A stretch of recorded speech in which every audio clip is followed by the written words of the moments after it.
Bienvenue à cet échange. Notre discussion aujourd'hui, elle prend racine, vous savez, dans une histoire assez fascinante, une histoire qui nous vient des hautes terres bamilékées, celle de Tiangang, l'enfant du vent. Et ce récit, il soulève une question, je trouve, essentielle sur les ressorts du changement, et de la résolution d'une crise profonde. Absolument. Et au cœur de ce conte, il y a effectivement une interrogation qui nous interpelle tous les deux, je crois.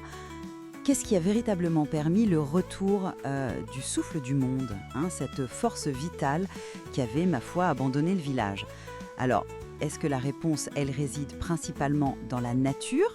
Oui, exceptionnelle de Tiangang, sa capacité innée, singulière à écouter le vent. Ou bien, et c'est là que votre perspective entre en jeu, faut-il voir l'élément vraiment décisif dans l'intervention directe de Mefeu, ce léopard ancestral, figure de sagesse, de puissance, rencontré au terme d'une quête bien spécifique? C'est vraiment là que nos interprétations divergent. Moi, je vais défendre l'idée que la clé, elle réside fondamentalement en Tiangang lui-même, oui, dans sa connexion intrinsèque avec les forces invisibles. Et donc, de mon côté, je proposerais une lecture, disons, différente, où, malgré les dons indéniables de l'enfant, ça on est d'accord, la quête entreprise et l'action, catalytique de Mefeu apparaissent comme les facteurs indispensables. Sans eux, le souffle ne serait tout simplement pas revenu. Donc la solution viendrait d'une interaction cruciale et pas juste d'une prédisposition, vous voyez ? Telle qu'elle nous est présentée dès les premiers mots du récit en fait. Il naît les yeux grands ouverts, il porte un silence dans la bouche mais le vent dans les yeux. Ces détails, pour moi, ce ne sont pas juste des ornements poétiques, loin de là. Ils signalent une nature foncièrement différente, une prédisposition à percevoir au-delà du commun. Le texte insiste bien, il entendait les choses que personne d'autre n'entendait. Cette capacité d'écoute, elle n'est pas acquise, elle est constitutive de son être, et c'est cette connexion primordiale qui, selon moi, est la véritable source de la solution. D'ailleurs, quand la sécheresse dévaste le village et que la communauté cherche une issue, l'appel est lancé. Il faut quelqu'un pour aller le chercher, le souffle, bien sûr. Et la réponse de Tiangang, elle est très significative. C'est un geste silencieux, une orientation naturelle vers le ciel. Et hop, le vent s'est levé avec lui. Ce moment précis, avant même le départ, ça suggère une résonance innée, une affinité profonde avec cet élément vital qu'est le vent. Alors le voyage ardu vers la montagne des esprits, oui, il existe, mais je le conçois moins comme une quête de pouvoir que comme la manifestation extérieure, et nécessaire certes, de cette nature profonde. C'est l'actualisation de sa destinée d'enfant du vent. Et même la phrase prononcée par Mefeu, vous savez, celui qui écoute le vent parle la langue de l'invisible, pour moi ça sonne comme une reconnaissance, une verbalisation de ce qui existait déjà en Tiangang. Mefeu révèle, il articule une vérité intrinsèque, mais il ne la crée pas. La capacité, elle était là. Latente peut-être dans son application, oui, mais présente. Votre analyse, elle met bien en lumière le caractère unique de Tiangang, et ça, je ne le conteste absolument pas. Le conte le dépeint magnifiquement comme un être à part, c'est vrai. Cependant, je ne suis pas convaincue que cette singularité, aussi profonde soit-elle, constituait en elle-même la solution, disons, opérationnelle à la crise. Le récit, il souligne un besoin impérieux d'action. Il faut quelqu'un pour aller le chercher. Cette phrase, pour moi, elle marque l'insuffisance d'une simple prédisposition passive. Elle appelle une démarche active, une quête délibérée vers un lieu précis, la montagne des esprits. Ce voyage n'est donc pas simplement la conséquence de sa nature, mais une condition sine qua non, vraiment, pour accéder à la résolution. Pourquoi cette montagne spécifique? Pourquoi cette rencontre avec Mefeu? Parce que c'est là, manifestement, que réside le savoir ou le pouvoir nécessaire. Et l'intervention de Mefeu, elle est décrite comme un acte transformationnel. Il ne se contente pas de constater la nature de Tiangang, non. Il initie un dialogue. Pourquoi es-tu venu, petit? Il reçoit la requête, le souffle est parti, le village se meurt. Et surtout, il agit de manière physique et puissante. Alors le léopard souffla sur lui, un souffle chaud, puissant. Ce souffle, ce n'est pas anodin, c'est l'agent déclencheur d'une vision révélatrice. Il vit les arbres qui parlent, les rivières qui chantent. C'est seulement après cet acte et après l'audition de la parole de Mefeu, comme un tambour dans le ciel, que Tiangang semble posséder la compréhension et la capacité d'agir efficacement à son retour.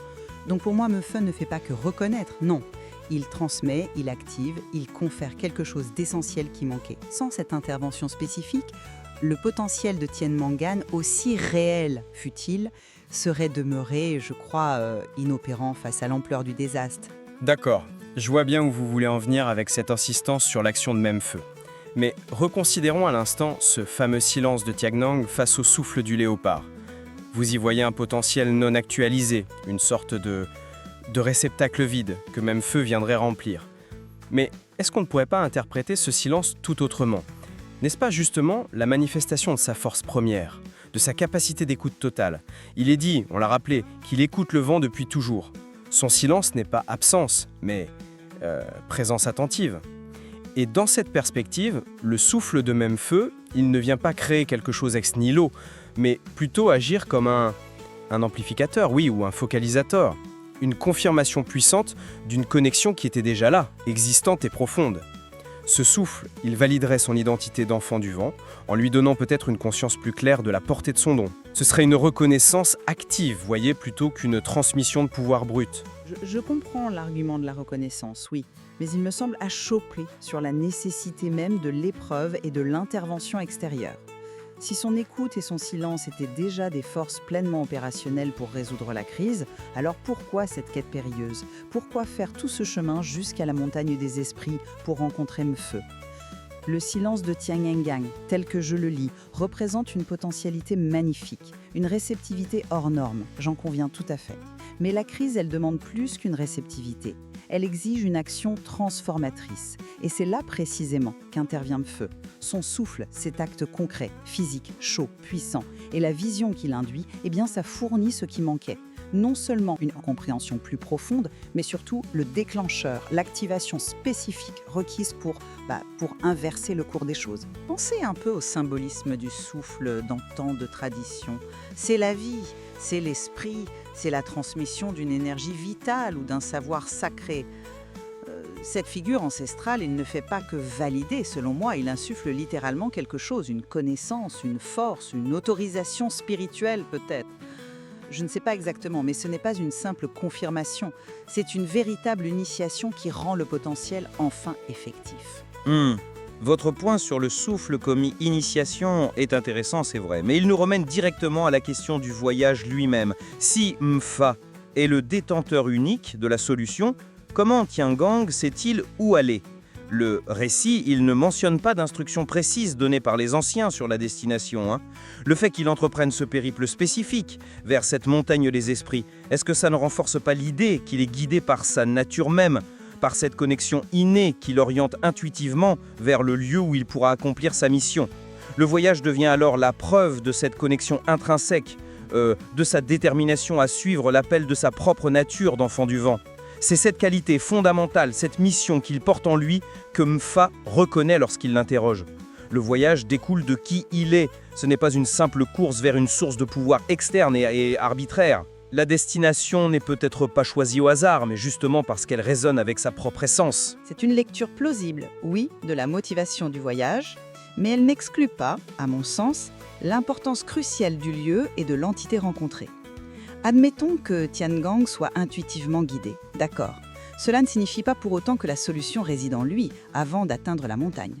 Le lieu même, la montagne des esprits, est probablement chargé d'une signification et d'une puissance propre. Et Mfeu, le léopard ancestral, ce n'est pas une figure interchangeable, on est d'accord là-dessus. Il incarne une sagesse, une mémoire, une force liée à ce lieu sacré. Le voyage est donc bien une condition indispensable pour accéder à cette source spécifique de résolution. Sans atteindre Mfeu, sans ce contact précis dans ce lieu précis, eh bien le potentiel de Tian Gang, même guidé par l'intuition, risquait fort de rester impuissant face à l'ampleur de la sécheresse. La solution n'était pas initialement logée en Tian Gang seul. Elle nécessitait la conjonction de sa quête et de la rencontre avec cette puissance ancestrale localisée.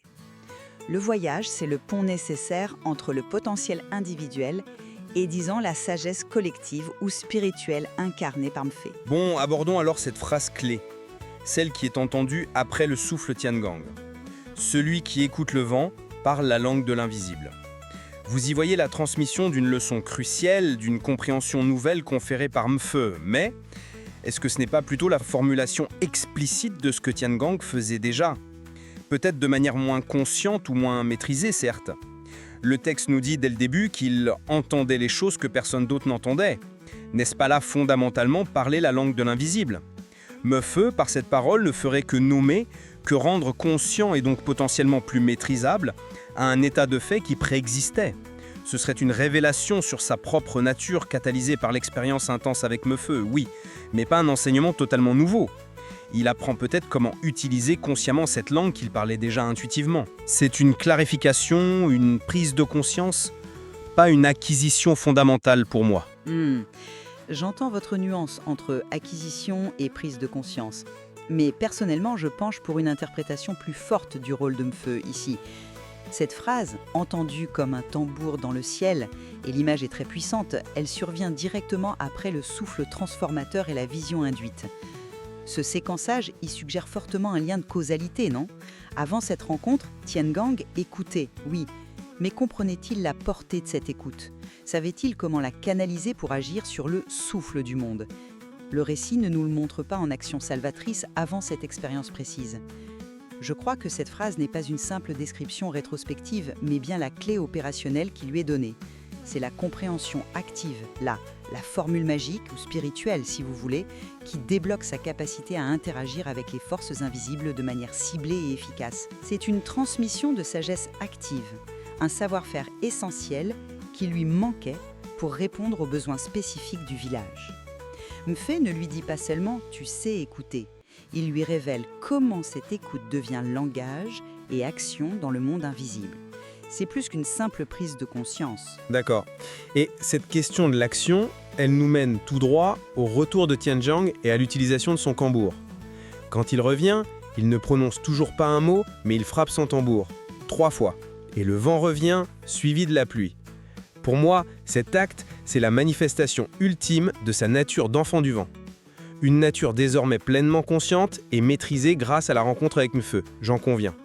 Le tambour qu'il portait comme un cœur qui bat devient l'instrument par lequel il canalise sa connexion innée, cette fameuse langue de l'invisible qu'il parle. L'action vient de lui, elle est l'expression de son pouvoir personnel. Catalysé, certes, mais fondamentalement sien. Mefeu a servi de révélateur, de catalyseur, mais c'est bien Tiangang qui agit, et c'est son pouvoir intrinsèque qui sauve le village. Et c'est précisément là que je vois l'empreinte indélébile et pour moi déterminante de Mefeu. Ce tambour, même porté comme un cœur qui bat, est-il capable de ramener le souffle du monde avant la rencontre? Le récit ne le suggère absolument pas. Sa puissance salvatrice ne s'actualise qu'après l'initiation sur la montagne. L'acte de frapper est celui de Tiangang, oui, j'en conviens. Mais l'efficacité de cet acte, sa capacité à raisonner avec les forces cosmiques et à inverser la situation, eh bien, elle découle directement de ce qui lui a été transmis, que ce soit une connaissance, une énergie ou une autorisation spirituelle, peu importe le terme, par Mefeu. Le son du tambour n'est puissant qu'en vertu de cette connexion activée ou conférée par le léopard ancestral. Sans le souffle, sans la vision, sans la parole entendue, comme un tambour dans le ciel, ces 3 coups de tambour auraient-ils été autre chose qu'un simple rythme dans le silence? J'en doute fortement. L'action réussie de Tiangang est à mon avis intrinsèquement dépendante de l'intervention extérieure et puissante de Mefeu. Bon, en résumé, si je devais synthétiser ma position, je dirais que la nature exceptionnelle de Tiangang, son identité innée d'enfant du vent, sa capacité à communier avec l'invisible, tout ça, ça constitue le fondement même de la solution. La rencontre avec Mefeu, bien que marquante et nécessaire pour la prise de conscience et la maîtrise, elle a essentiellement servi à catalyser, oui, et à rendre pleinement opérationnelle une potentialité qui résidait en lui depuis toujours. Il était déjà la clé, si vous voulez. Il lui fallait juste apprendre à tourner dans la serrure. Et pour conclure, ma perspective. Tout en reconnaissant pleinement la singularité et la sensibilité hors du commun de Tiangang, j'insiste vraiment sur le fait que la résolution de cette crise profonde a exigé davantage qu'une simple prédisposition. Elle a nécessité une démarche active, une quête vers un lieu chargé de pouvoir et surtout l'intervention décisive, transformatrice de la figure ancestrale Mefeu. C'est cette transmission externe de sagesse ou de pouvoir qui a permis de débloquer la situation et de rendre l'action de Tiangang efficace. Le potentiel était là, oui, mais le catalyseur externe fut, à mon sens, l'élément déterminant. Notre discussion, elle met bien en lumière la richesse et la complexité de ce conte, n'est-ce pas?